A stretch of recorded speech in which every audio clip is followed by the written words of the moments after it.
The Past's Prologue event is live, which officially means that Revenant is within its last couple of weeks, and that means that there is some very special limited time rewards available for a short amount of time that you can just do some very simple quests, some a little bit more complicated, but I'll get into more into that in the future. But at current, we have 4 quests currently available that are basically Bento box quests, as they refer to. The reward unique tokens that can be exchanged at Drifter for some limited time items, some of the less unique ones being just exotic resources like alloys, shards, spoils, and then some more unique ones like mementos that are very limited time items. But then in some special cases, even Trials Raid, Trials Adept loot for various grenade launchers, hand cannons, and an Adept Nightfall weapon that is, I believe, currently not available and won't be for some time. But more on that when you actually get those tokens and you can choose what to spend on. I would just say the least effective thing here would be the resources and mementos, in case you don't have a good set of artifice armor or would prefer some Adept loot instead.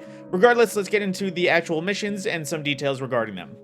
It is important to read the fine print regarding the packed lunch one, because this is how you get Chatterwhite, which you need 5 bento box quest completions, but at the same time you only have 4 at current. An important fine print detail is at the very bottom there, where additional quests will unlock either next week, so people will claim time gated, even though not really, as more can be obtained from Xur this weekend, likely bought with strange coins.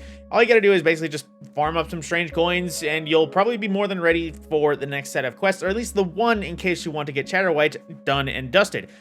Regardless, there is a variety of other quests that you can do in the meantime. The first being Nightmare Lunch, which is basically just doing things on the moon.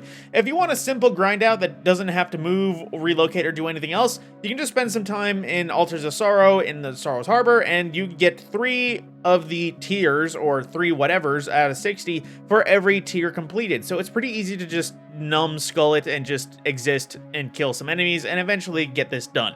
The next is the Dubious Bento, which is basically playing Gambit, but then also being on the moon for some reason. Basically just defeating targets in Gambit and you'll get Dubious Celery, so a really lame excuse to be forced to play Gambit. And then as well, Century Eggs from defeated combatants on the moon, which is less lame, but still being on the moon for reasons I don't know.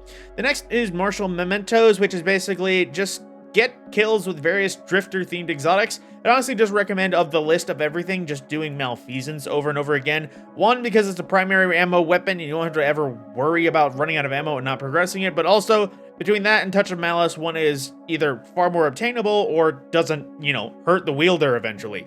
But then next is the Stuff of Legend. Speaking of raid weapons, basically complete any raid or dungeon encounter that is the final encounter, so the final boss where the dungeon or raid would end.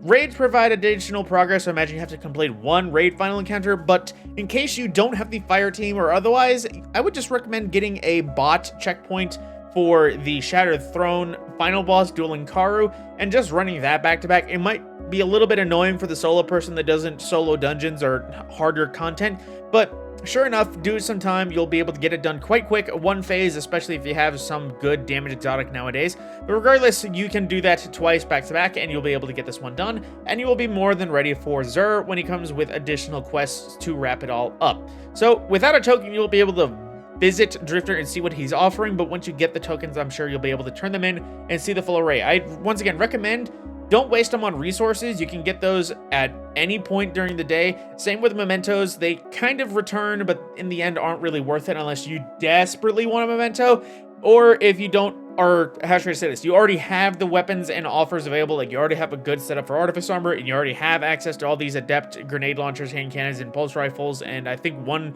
random fusion rifle is going to be added. But officially, I would just recommend getting the gear and leave the random loot until you don't need any more gear.